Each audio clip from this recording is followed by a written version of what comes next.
Hello, my name is Errol, and you have been approved to be a nominator for the Terpicas. Huzzah! This video will show you how to nominate. First off, log into the Terpica website, and here I see the button to nominate rooms, so click that button.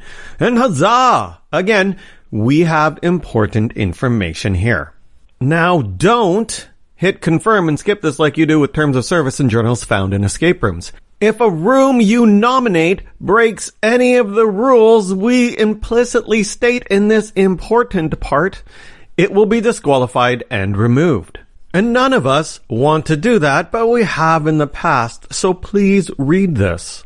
I won't go through everything, but here we see the room has to be open for at least 30 days before the end of October this year, and the room must be available to play in English. And, most importantly, you cannot have any affiliation, whether past or present, with the room you nominate. Are you an owner? You can't nominate your room. Did you consult for a room? You can't nominate it. Did your son beg you to sign up here and vote for his room and you had to figure out what a Gmail login was? Can't nominate. Okay? Are we clear? We're good? Let's hit confirm. And here we can update your room counts. It may have been a while since you signed in last, so submit any pertinent information. And if you're willing to submit a video gushing about a room you nominate, please say so here. And if the room wins, then we may play your video during the award ceremony. That would be much better than me talking. When you're ready, click save and next, and now we can get on to nominating rooms. If you haven't nominated before, there are two ways to nominate a room. 1, you can search our database and nominate a room in there, or 2, you can add a new room that isn't in our database. When searching for a room, you can search by room name, company name, or location. Some rooms you can't nominate, for example, in the case they won last year. Here you can see the Dome, a previous Terpica Award winner, is automatically a finalist.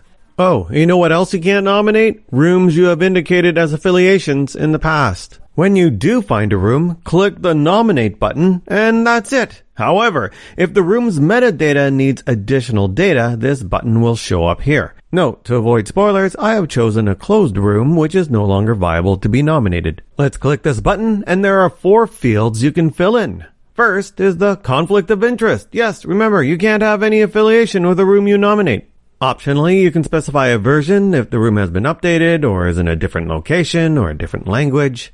And if you find any issues with the metadata, like the language list or the horror rating, please let us know here in this field where you can describe issues with the listing data. New this year is a horror level, and some of the horror ratings were only best guesses by our reviewers. If you've played the room, you probably know better. And finally, put in something about why the room is special, and we may quote you on the website or our awards show. When done, hit save and you've edited your nomination for the room. Again, this is closed, so I can't nominate it, but hopefully you get the idea. Now, let's say you search for a room and it's not there, it's not found. That means you can add a brand new room. You'll need to fill out the form and be sure to at least fill in all the starred fields. New this year again, as I mentioned before, are the list of languages a room is available in, as well as a horror level to identify how scary the room is. Not new this year is stating whether or not you have a conflict of interest. Do you have any affiliation with the room? Look, I know I've said this like 4 times now, but it's very important. When you're done, hit nominate, and you've added a new room. Thank you very much. You can keep nominating rooms until your pending nominations are used up. Oh, and by the way, this room I put here is an event I made, which makes me a trash person because I have a conflict of interest. So let me remove this room and clear my conscience.